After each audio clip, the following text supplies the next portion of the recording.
अस्सलाम वालेकुम, this is Anam Tanveer. जैसा कि आप जानते हैं और आप देख रहे हैं लॉलीपॉप न्यूज़, जिसमें हम आपको वो सारी न्यूज़ बताएंगे जो आप जानना तो बिल्कुल भी नहीं चाहते मगर आपको जाननी पड़ेंगी, क्योंकि फिर आपको बेइज्जती का तमगा भी मिल सकता है। तो फिर आइए चलते हैं जनवरी के जल्दी से गुजर जाने वाले महीने पे एक नज़र डालते हैं और देखते हैं कि दुनिया में क्या कुछ हुआ।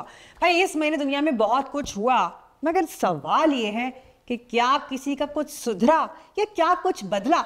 बिल्कुल भी नहीं।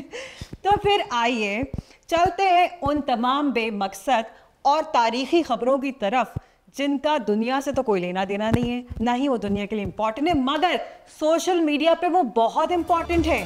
तो आइए देखते हैं। और कराची के इलाके गार्डन ईस्ट में मच गया तहलका। जी हाँ, मोहब्बत की बहुत सारी मिसालें तो आपने ज़रूर सुनी होंगी, मगर क्या आपने ये कभी सुना कि अमरीकी खातून अपने प्यार के पीछे पीछे सब कुछ छोड़ छाड़ के कराची आ गई? जी हाँ, इस वक्त एक अमरीकी खातून जो सब कुछ छोड़ के अपने प्यार को ढूंढने के लिए कराची आई हैं, वो आजकल सोशल मीडिया और ख़बरों पे छाई हुई हैं। मगर कहानी में एक छोटा सा ट्विस्ट।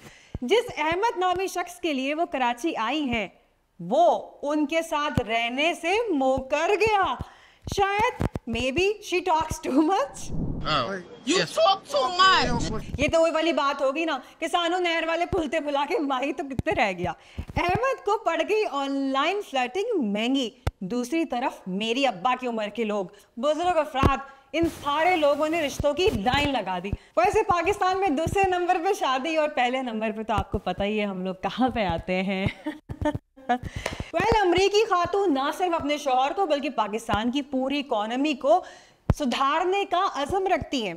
गवर्नमेंट ऑफ पाकिस्तान से लाख रुपए और पाकिस्तानी अवाम से हफ्ते के $2000 मांग रही है।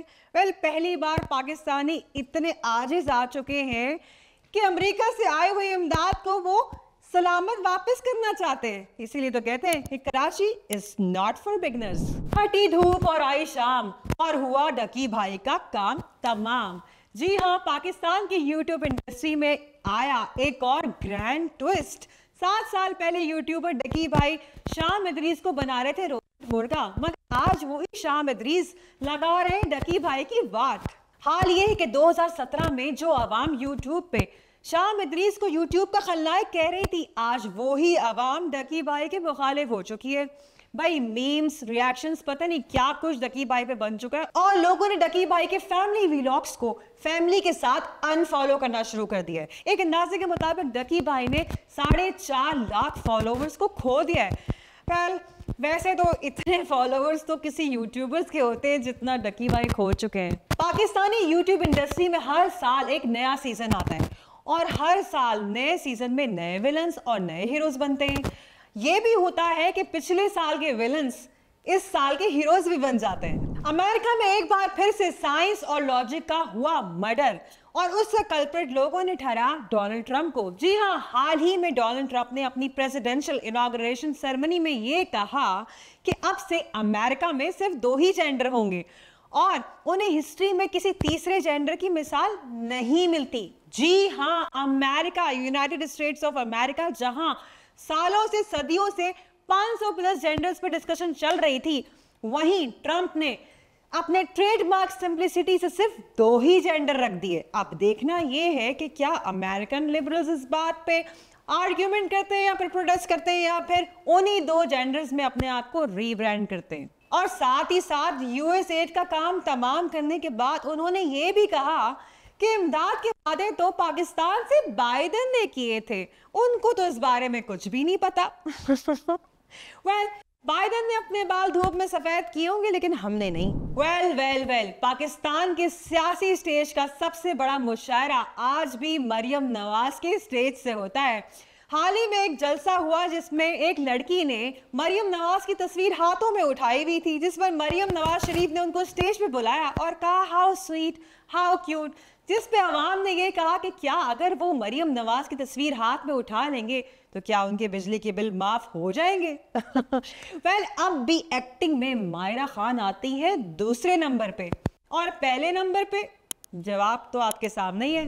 ख़वातीन और हज़रात, वक्त आ गया है कि जब यंगस्टर्स को अपने कॉन्सर्ट को क्रिकेट का मैदान समझना शुरू कर देना चाहिए।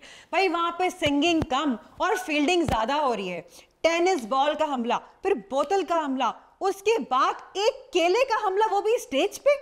भाई तला अंजुम तो स्टेज छोड़ के चलते बने और तलहा यूनुस एक बार फिर दुनिया की परवाह किए बगैर अपनी ही वाइब में मस्त रहे।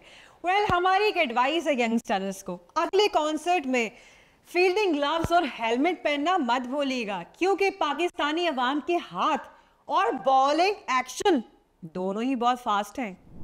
सस्पेंस और थ्रिलर सिर्फ नेटफ्लिक्स पे ही नहीं बल्कि हमारी शोबिज़ इंडस्ट्री में भी पाया जाता है। जी हाँ, हफ्तों के सस्पेंस के बाद बिलाखिर गौहर रशीद और कुबरा खान ने बता दिया कि अब वो शादी करने वाले हैं। ये न्यूज सुनने के बाद बहुत सारे लोगों का रिएक्शन तो वही था जो अक्सर लोगों का होता है, हमें तो पता था। अब सवाल ये है कि शादी की गेस्ट लिस्ट में उन लोगों को बुलाया जाएगा जो सस्पेंस में थे या फिर उनको जो पहले से जानते थे। आईसीसी चैंपियंस ट्रॉफी 2025 का इनेकाद हो चुका है और इसका ऑफिशियल होस्ट बनाया गया है पाकिस्तान को, मगर एक छोटा सा मसला है, यकीन जानिए बहुत ही छोटा सा मसला, वो ये कि जब भी पाकिस्तान और इंडिया के मैचेस होंगे वो कराची स्टेडियम से दूर 2 घंटे की फ्लाइट लेके दुबई में खेले जाएंगे।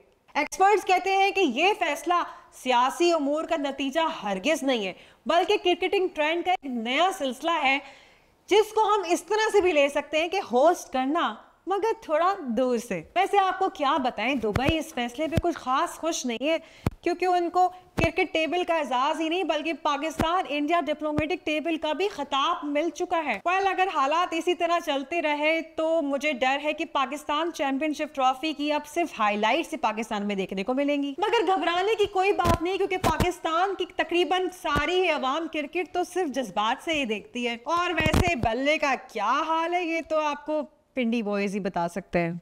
तो जी हाँ, इस तरह एक और दिन और एक और तारीखी पल जिसमें दुनिया के असल मसाइल छुप गए और हमने यही जाना कि चाहत रखो मगर ऐसी नहीं कि दूसरे अनकंफर्टेबल हो जाएं। तो जी आपने अपना वक्त खुद बर्बाद किया, उसके लिए आपका बहुत बहुत शुक्रिया।